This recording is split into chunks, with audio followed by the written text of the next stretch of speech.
Hello, everybody. Hi, guys. Welcome back to This Wooden O. I'm Monty. At it. My name's Daniel. And today we have one of my favorite human beings that has ever or will ever be born on this planet. Her name is Jenni Stewart. She's the Associate Artistic Director at Shakespeare Dallas, where she directed a absolutely gorgeous production of Taming of the Shrew and will be directing this summer's production of Much Ado About Nothing. She's also produced and developed programs in adult enrichment, oversaw a series that did the entire works of William Shakespeare in unabridged public readings. Yeah, so she's a hoss, and we are so happy that she's sitting here with us and drinking tequila with me. Cheers, Jenni. Yes, cheers. Thank you. Cheers, Daniel. This is slowly becoming like your life's work, isn't it? To get everyone you know from Dallas to move to New York. Quite literally. Yeah. Yes. Yeah. I'm noticing this pattern. Yeah, I think I've been experiencing that long con for a long time. Yeah, and I mean, I did come in February when it's been pretty warm for New York right now. I mean, I've been shocked. No, this is exactly what it's like every year. This is actually, it's You're never less liar. temperate than this. It's Although I do have to tell this little anecdote. I got off the plane at LGA. I switched over to the M60 bus and was getting off at Queens to connect over to Manhattan, and it started snowing. And I couldn't help myself. I clapped my paws with glee and did a little squeal. And then I was like, oh God, my phone's going to get stolen. I can't even believe it's still in my hand. But I really tried. So for the uninitiated, so you are the Associate Artistic Director for Shakespeare Dallas. Yes. And you've been doing that for how long? Well, I've been at Shakespeare Dallas for 14 years. Yeah. I was appointed to this position 3 years ago. Wow. Yeah. How did you start at Shakespeare Dallas? I started as an intern. Really? Montgomery and I started the same year. Montgomery's first professional job, actually. 2006. Yeah. No way. Yeah. That was your first time interning for them? And then I came on staff as a program coordinator the next year. Mm-hmm.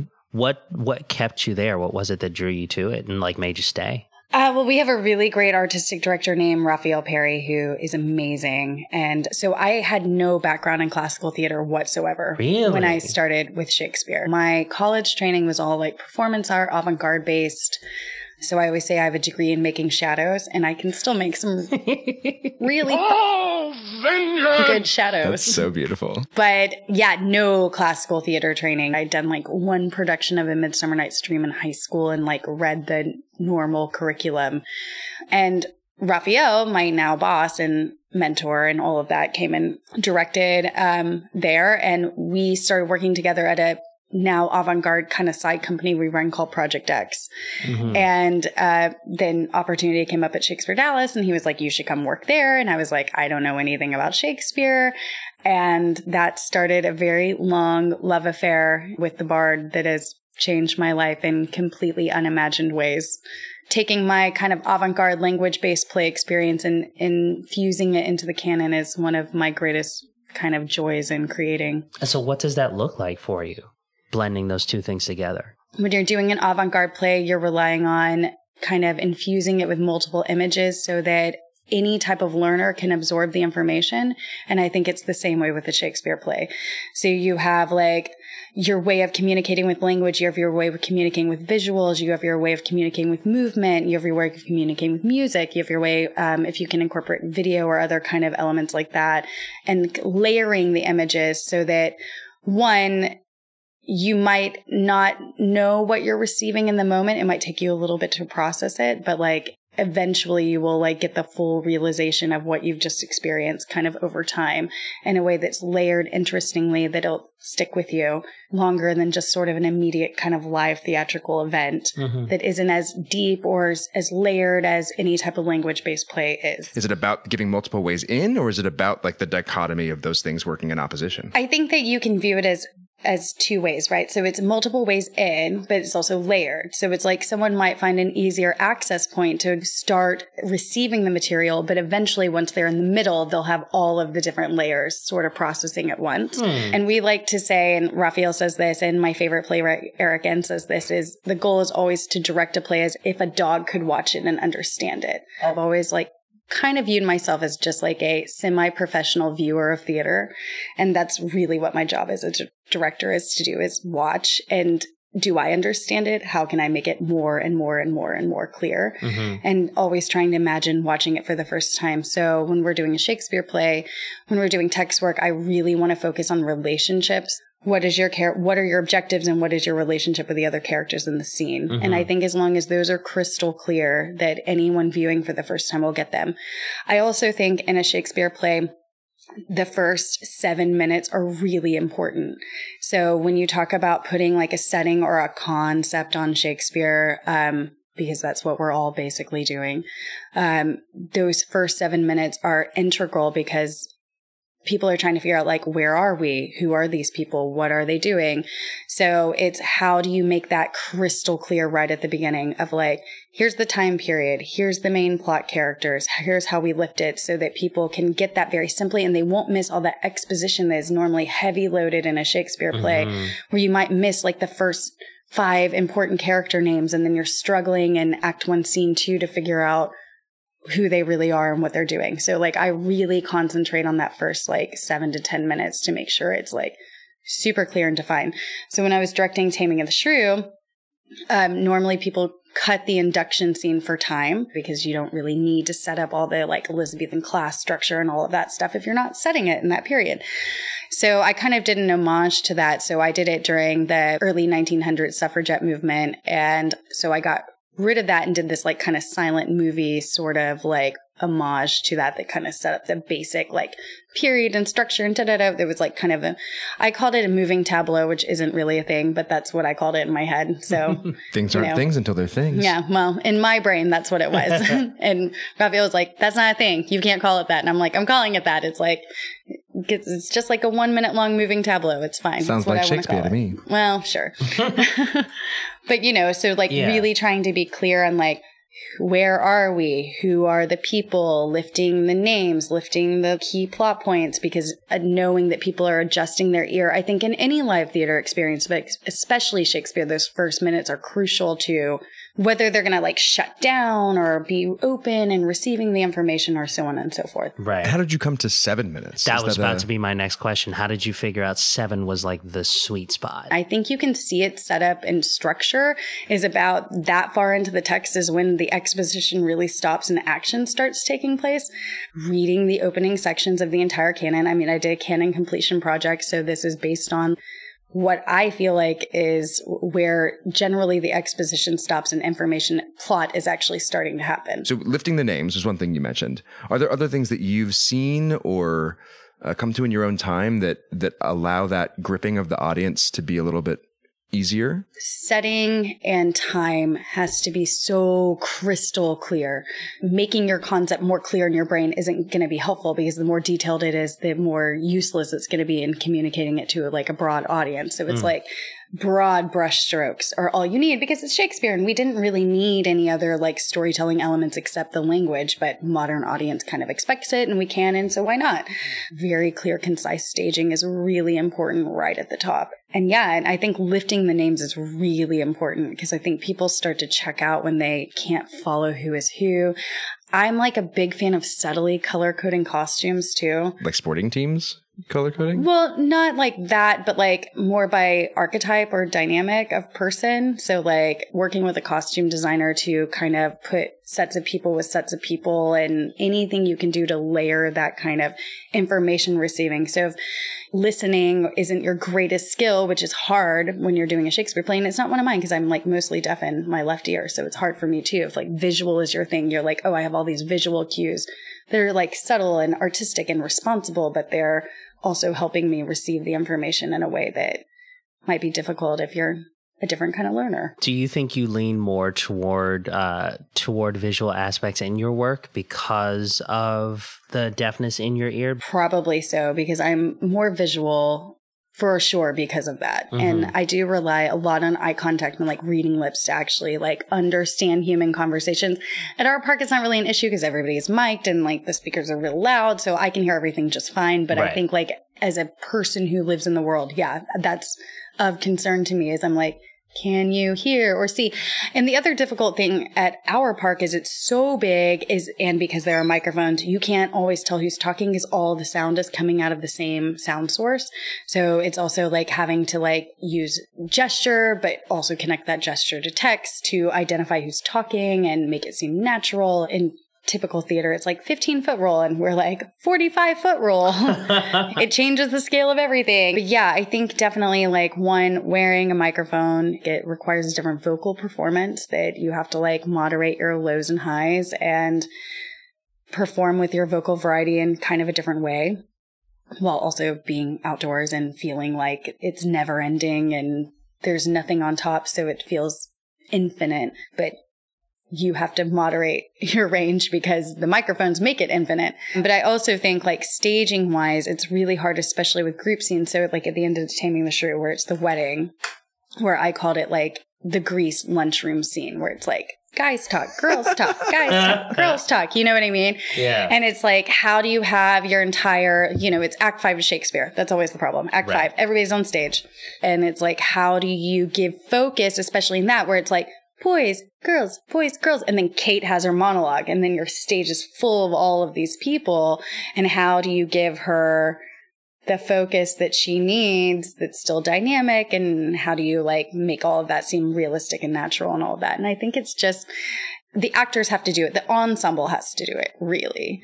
So you have to build that together. So the ensemble has to give focus and energy to the person talking. And we always talk about that at the park too. I think Whitney Holitick said to me, she was like, it's so great as an actor to like be in the moment and like have that like really good energy eye to eye and like all that eye contact. But at the park, I have to have that energy when I'm 10, 15 feet downstage of them and we're acting in a scene together, an intimate scene, but we're turned out because we're playing to 1,200 people. When you have that kind of a large venue, how specific and structured do you have to make all of these bodies in space to make sure that that focus and that energy is given to the places where it needs to be in the moment to be able to tell that story? Yeah, it's hard too, because you're talking about people all the way from age 72 all the way down to 19. So it's like a huge kind of spread in background and experience level and so on and so forth. That's why table work is really important. A lot of companies skip it. We can't skip it. 100% agree. At this Shakespeare Theater Association conference, I just heard literally several people stand up saying table work is stupid and you should never do it, and like death to scholars and all of this stuff. Wait, really? Yeah.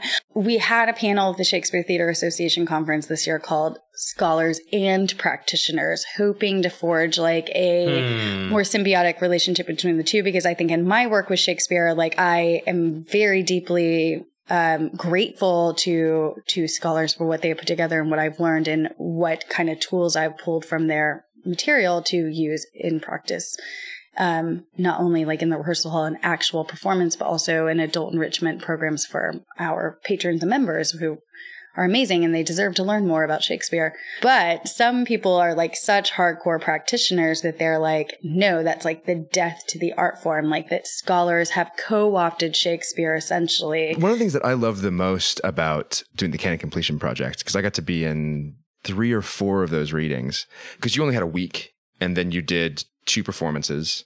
And some of the stories were so clear in that setting. And I remember talking to a bunch of patrons who also had that experience, like how many people were like, wow, it was so fresh. It was so clear. To me, why that happened was essentially the week was table work. Essentially, I mean, basically, and you've got like one go at a scene, right, in rehearsal, and then you kind of put it all together and went. So it was like this reading cycle. It was the whole canon. So it was like all 38 plays, 154 sonnets, and the narrative poems read over a 5-year period. And so the actors were on book. They had like minimal costuming props. We had minimal lighting, sound, and some like audio visual elements to it.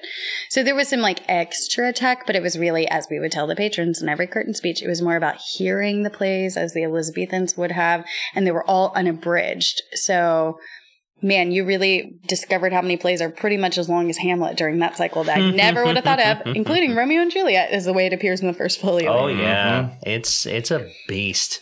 Yeah, you're like 2 hours traffic of our stage, and then the friar comes in at the end and says, I'll be brief, and then does like the whole replot of the show over 3 pages. I will be cutting that for the fall. Oh yeah, she's directing R&J in the fall too. No. Oh, sweet. I am. I'm excited. He was our friar last summer. Oh, Yeah. I'm still flabbergasted that there were people who were saying that we need to do away with the concept of table work in the rehearsal process, because I cannot imagine telling these kind of stories and getting the kind of clarity that is necessary if you don't just sit down and game it out first. I'm a huge believer in the fact that these plays were written to be done as quickly as possible, right? Like you're doing a new play every 2 weeks. You got 28 plays in a rep at any given time. And you're doing 8 shows a week, or 7 shows a week. But there is something that is incontrovertible, and that is that there is a huge difference in knowledge between an Elizabethan actor and a contemporary actor. Knowledge of certain words, knowledge of certain allusions, knowledge of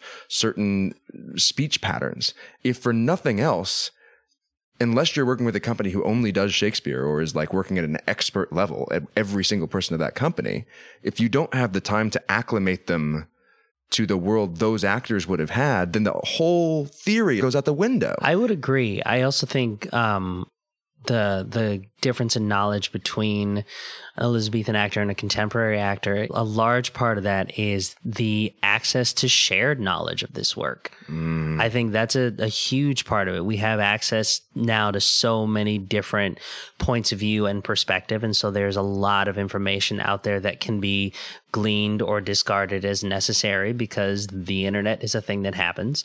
But I think that is right. I think you do have to do the work in getting people acclimated and getting them accustomed to the language and the relationships between the characters in a way that I don't think you would have had the luxury for during that time period. I have so many thoughts about what you just posed.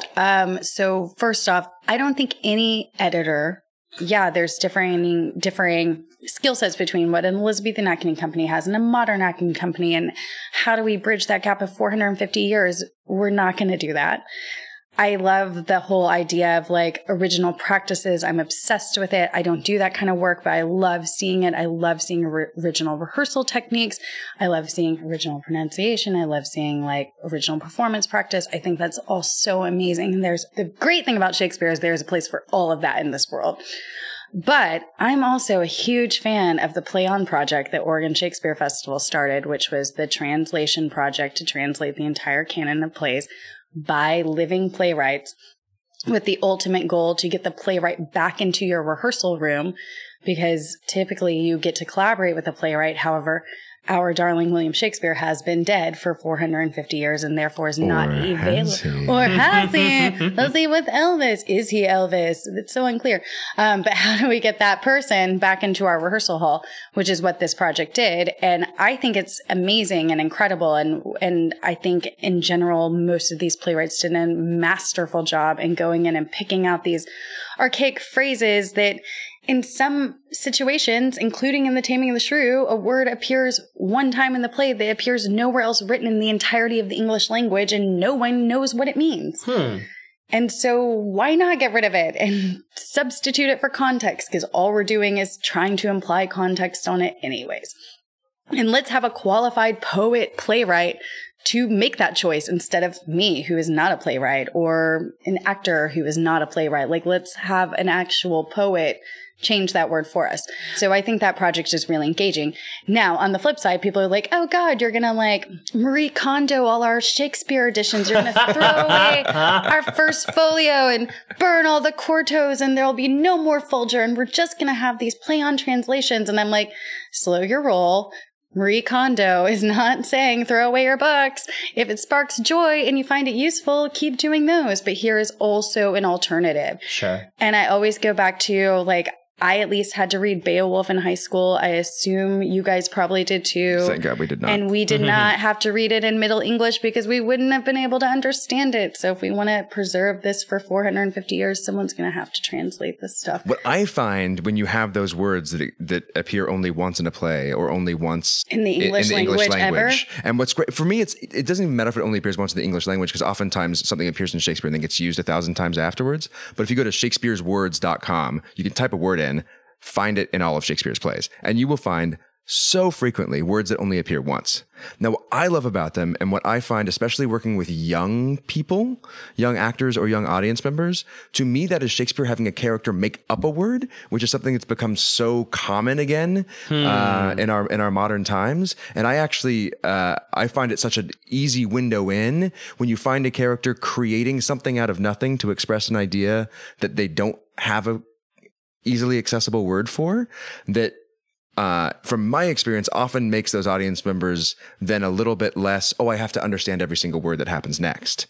So I find those words to be opportunities as well, but in a slightly different way when you're working with the original totally text. love that. And I'm stealing that like I invented it myself. I'm not giving you any credit. Yeah. Yay! Okay, great. That's what I'm here for. No, but I think that's brilliant. I think that's an excellent way of handling it. But, tools, not rules. Absolutely. and so on the PlayOn project, one of the things that baffles me, but do you know much about this, Daniel? I don't know. So Oregon, it's a lot of money. Like they're paying these playwrights a lot, which is fantastic. The Oregon part of it is done. So Oregon, under like the old artistic director, they commissioned a series of playwrights to do translations of all the plays.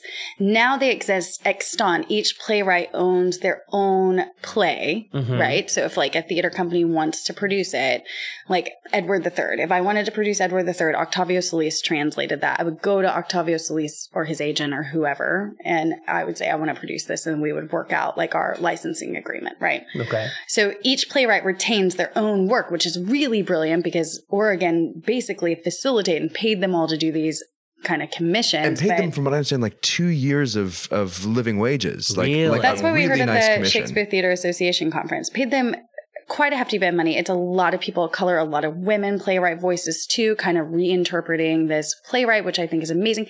Oregon has now changed artistic leadership and they're like on to other priorities. And so all of these plays have kind of moved on to this new project called PlayOn. And I understand why a lot of people are upset. And I'm going to be honest, I was super upset about it when it was first announced. Why is that? The word translation. Okay.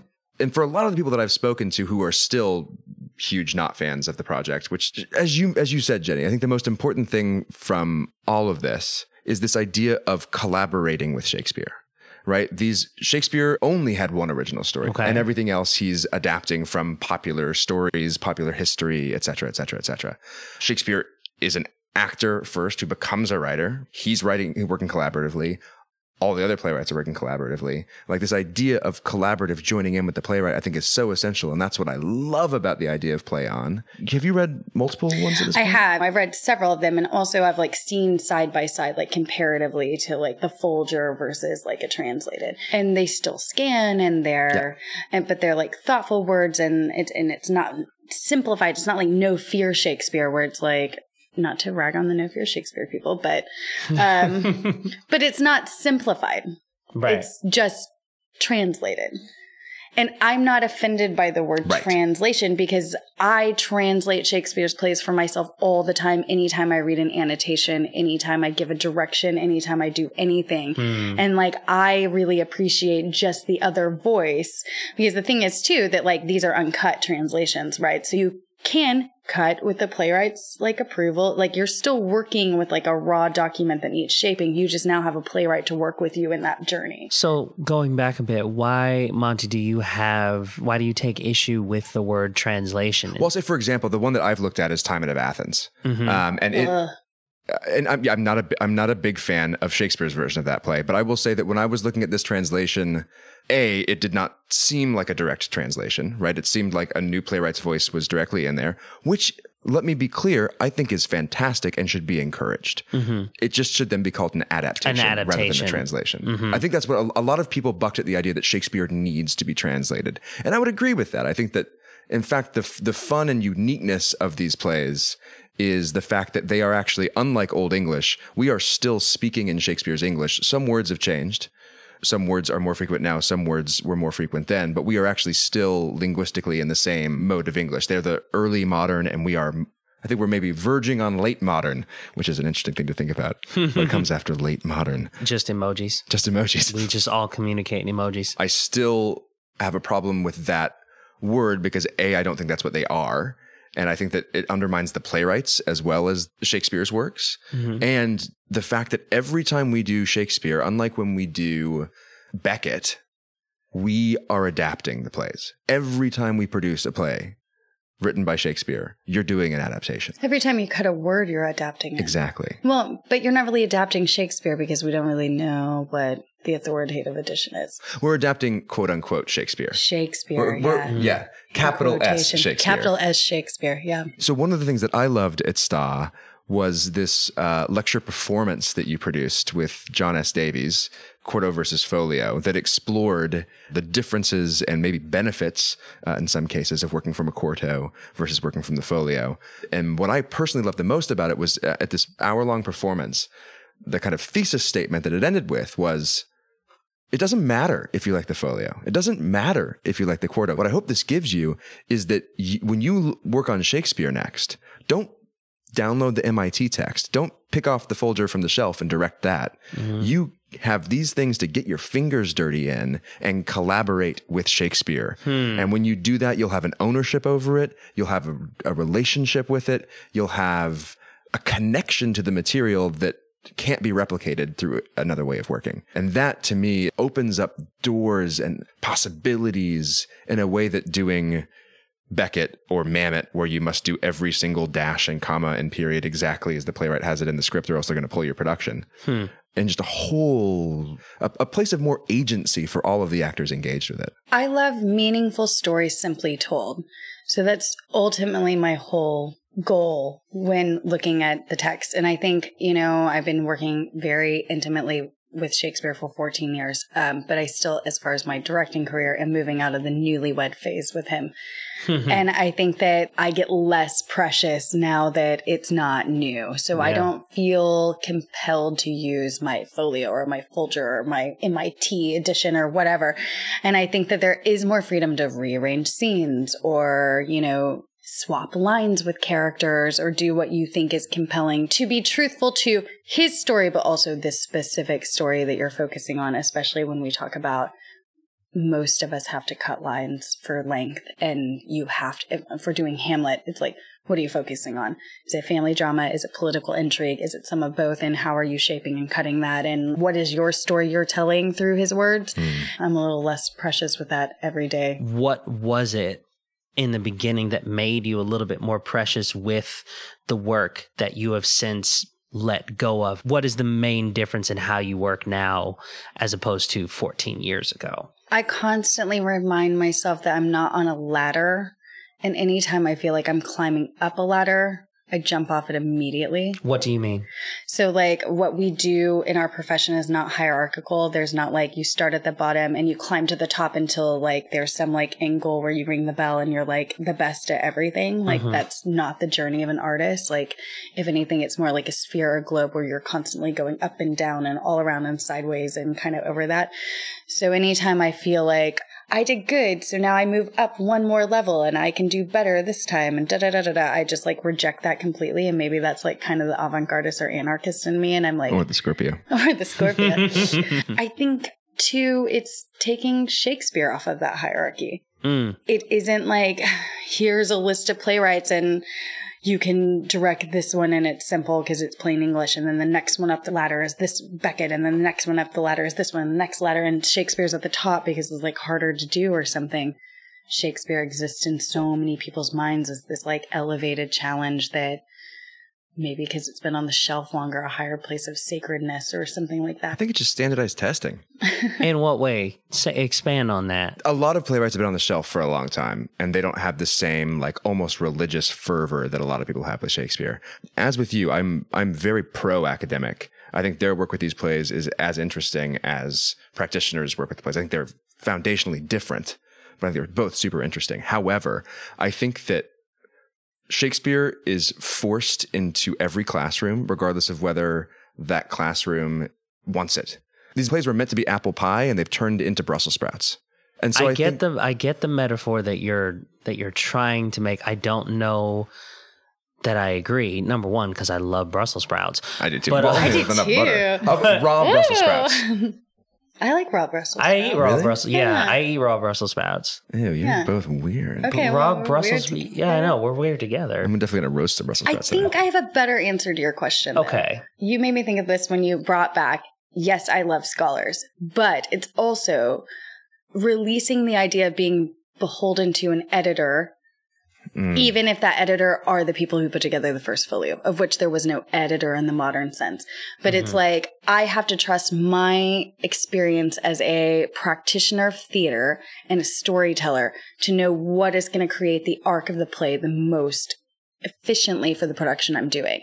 So if I'm willing to cut a line, I said that's the same thing as reordering or reassigning. If I can cut, I think most people feel comfortable with, well, yeah, we got to cut it. But it's like taking that next step towards empowerment of what else can I do to make this like more authentic to the story we're telling in the moment. Even I, who had great teachers with Shakespeare, we still had tests where there was a right and a wrong answer about what does this line mean? What does this character mean?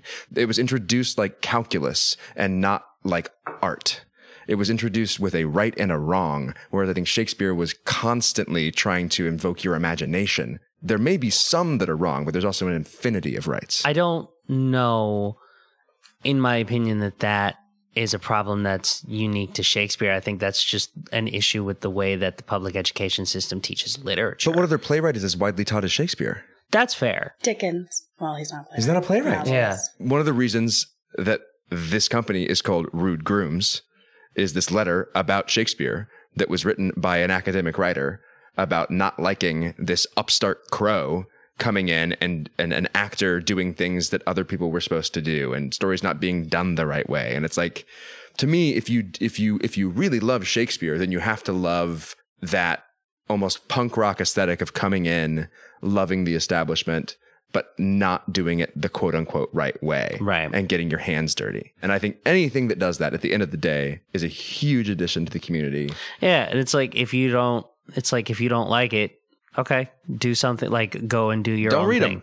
Or go and read them. Or don't read them. You know, the public domain is a tricky thing and it leaves space for all people to do whatever they want to do with it. So if you don't like it, just pretend like it doesn't exist. Or go do your own translation. Yeah. And send it to thiswouldknow@rudegrooms.com. Oh my God, please do that. Send us translations of your take on Shakespeare.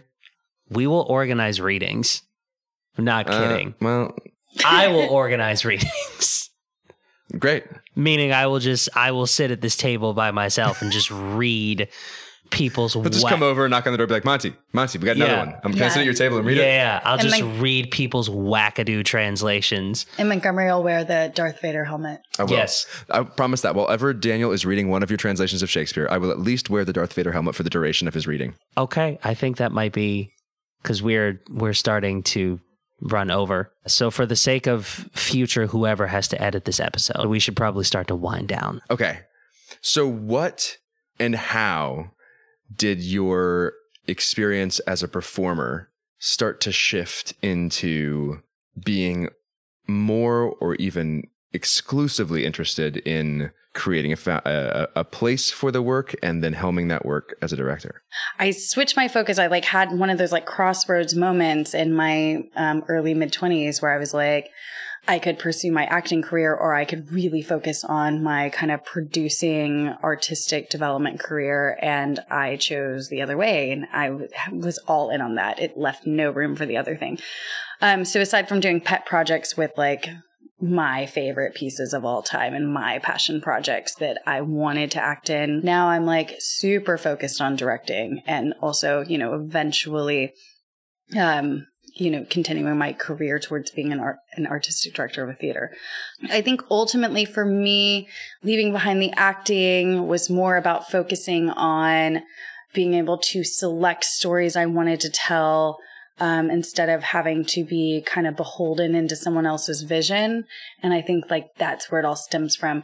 I think my kind of ultimate desire to be a producer, director, artistic director is about I want to be involved in an artistic vision from conception to completion.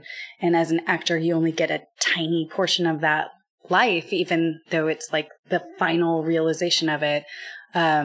there's so much exciting work that happens from the minute you say, let's do this, till first rehearsal starts, that I find just as engaging and impactful to the storytelling as what you create in the rehearsal hall.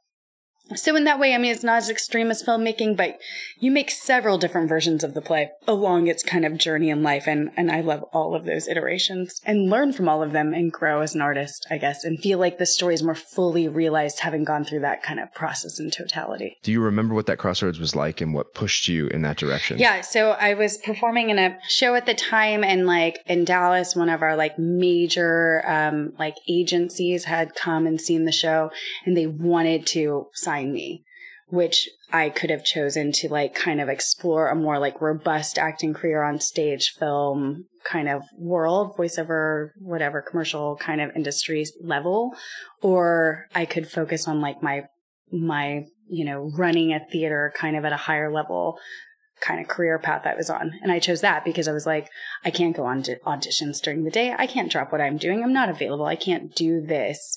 And I remember thinking like, this is kind of the choice, right? I mean, maybe I'll get to go back and revisit it, but that's not like handed to you every day. I'm like, I can pursue this and this acting track and like really commit and see if there's something in this for me, or I can develop kind of this like networking connections with playwright and new play development and producing work that I'm doing. And ultimately I chose theater as an art form over like the myriad ways that you can engage in art as an actor. So yeah, that was kind of like my moment. I was 23 years old and I went hard fork to the right. And that's what I've been doing ever since. So hope I made the right choice. Wow. I think so. I think so. Knowing you for 14 years, I think you did. Yeah. No regrets so far. I'll let you know. I'll let you know. Yeah, we'll have you back on as soon as you have your first regret. We'll have. I'm like, regret. Tell us about it now. That's right. I'll call in from Dallas. Hey, y'all, I have a regret. Can I talk about it? Hey, Dan. Hi, Montgomery. Hi, Daniel. Can I talk about my regrets? That's the new segment of the show, Jenni's Regrets. Yeah. Oh my God, yes. Yeah. That could be its own podcast, I bet. Yeah, well, yeah. It's my spinoff. That's right. Debuting soon.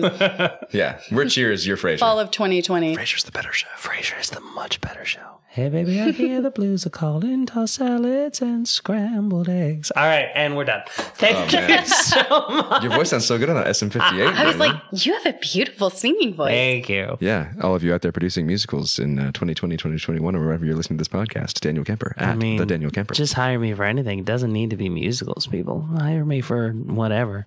I'll do books on tape. I'll like scratch the microphone and do ASMR. I don't care. That makes me uncomfortable. Oh. My friend Lauren would love that. She's very into that. Really? Yeah. What? Lauren's smart. Into what? You should do it just for a second for her. Okay. What is this? This is exclusively for Lauren. I'm just going to leave this in just for Lauren. We can even send this to her as a separate audio track.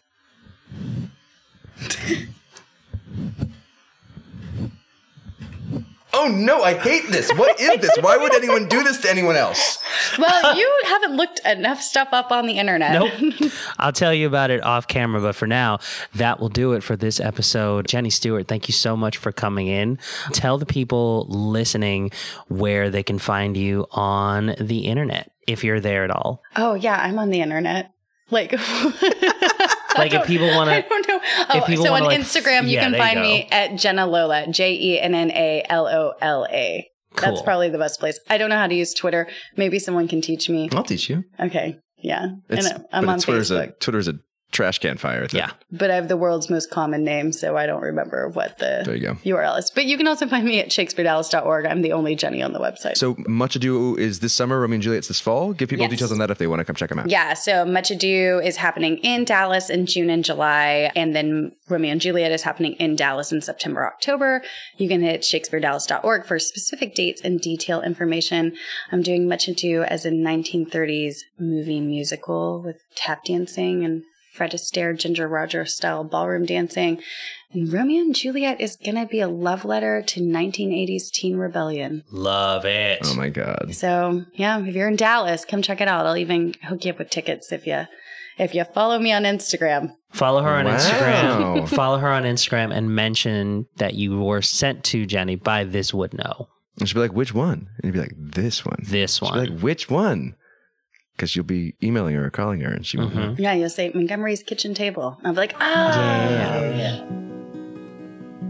As you all know, This Would Know launched a merch line this week. Shout out to everybody who bought shirts, mugs, or both. Shout! Shout! Shout out! That's for all of you beautiful people wearing beautiful merch. First, we have from Marissa Levine, who bought a shirt. Thank you, Marissa. She says, you know you want a sexy t-shirt that advertises to the world that you're a theater kid. Yeah, you do. Yeah, you do. And then Amber Elby, who bought how many shirts this week? I think it actually might be vulgar to say the number of shirts that she bought, but all I can say is she could buy more. She could buy more. Yeah. So she says, I tweeted out on my own page and on the Rude Grooms and This Would Know page pictures of the shirt and the mug, to which Amber retweeted and says, be cool like Daniel, wear my name on your chest, which is the coolest thing that you can do. Yeah. Also, support the sweet Shakespeare podcast, This Would Know. Okay, scratch. That might actually be the coolest thing you can do. Yeah, absolutely. And also, I'm really happy because this was not posted publicly, but we both know that Amber Elby is getting hashtag Mr. Amber Elby at This Would Know shirt. That's one size too small. Yes, indeed. And internet, you're welcome. Yep, exactly. And then one more shout out again to Amber Elby. She tweeted out a very lovely story between herself and her 11-year-old before her 11-year-old was set to go on a dance audition. She says, before a dance audition, ... me. Remember that at the Daniel Kemper said to treat auditions like rehearsals. Don't worry too much. 11-year-old. Daniel Kemper is so optimistic, you could tell him that your dog died and he'd still find a way to be positive. I don't know how he does it. I just want to go ahead and let everybody know that I wrote that moment down in my gratitude journal furiously through a veil of tears. That was wonderful. I don't even have a joke about it because I was really touched by it. Yeah, I was going to say something funny, but I didn't want to cheapen the power of that. It's just moment. So nice. So thank you, Amber, for those lovely, lovely moments. And then shout out to Amber's 11-year-old. I hope you crushed that audition. Please let us know.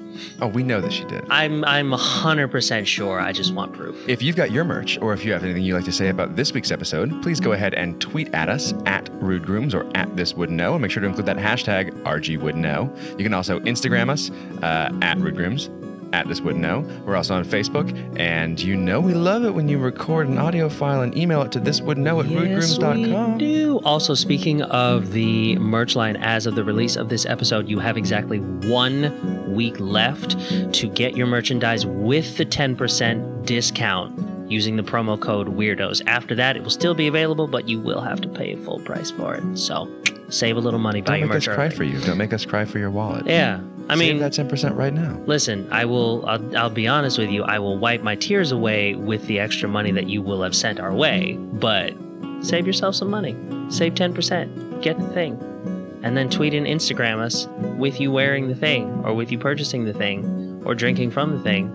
And then we will blast it all over the internet to show how cool you are. Or all of the above. Or all of the above. I don't know what we would do if you did all of the above, but it would be very special. But let's find Challenge out, us to man. Discover what we would do if all of the above came at us. Give us the brilliance and disguise of that particular problem. Caitlin Farley.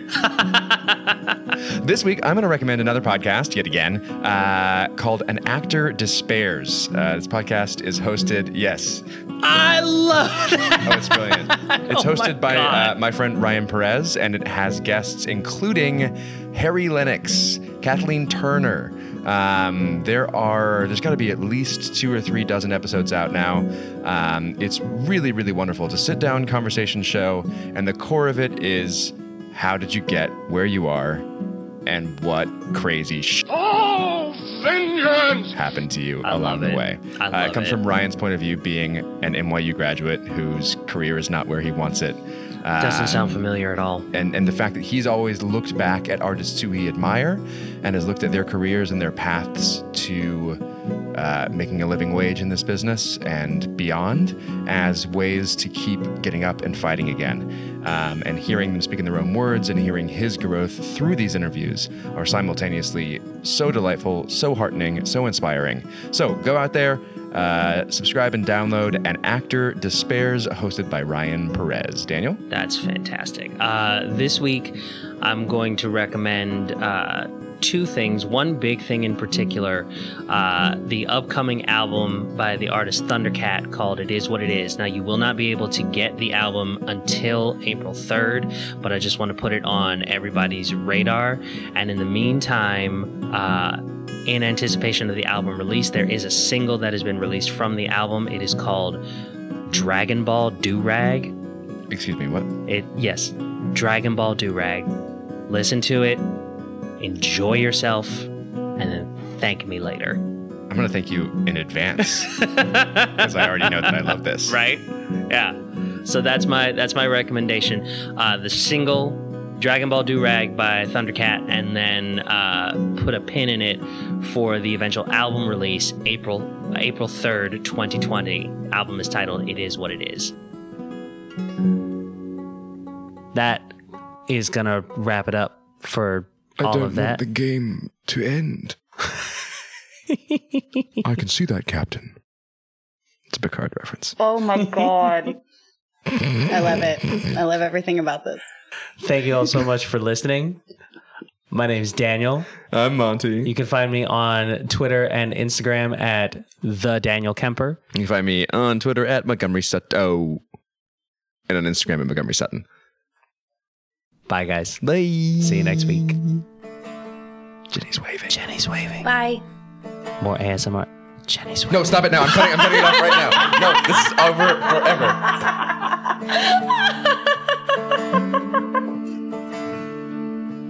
Thank you for listening to this week's episode of This Wooden O, hosted and produced by Daniel Kemper and Montgomery Sutton. Original music is by Cara Arena.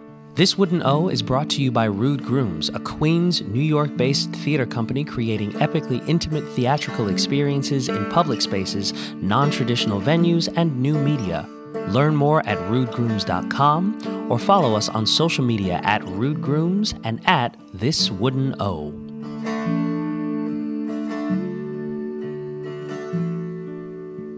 One more thing. Just a reminder that, as always, we've left some of our favorite moments on the cutting room floor. So if you enjoyed this episode and want to hear more about things like the story of which controversial birthday gift got me suspended in the first grade, sorry, Mom, or the very personal demise that Daniel's plotted for me, hint, hint, it happens to be in the Star Wars universe, or just some more ASMR torture of me by Jenni and Daniel, then head on over to patreon.com/rudegrooms and sign up to watch the full 2-hour live stream of this conversation. And don't forget to use code WEIRDOS at thiswoodknow.com/shop to save 10% on merch through March 16th only.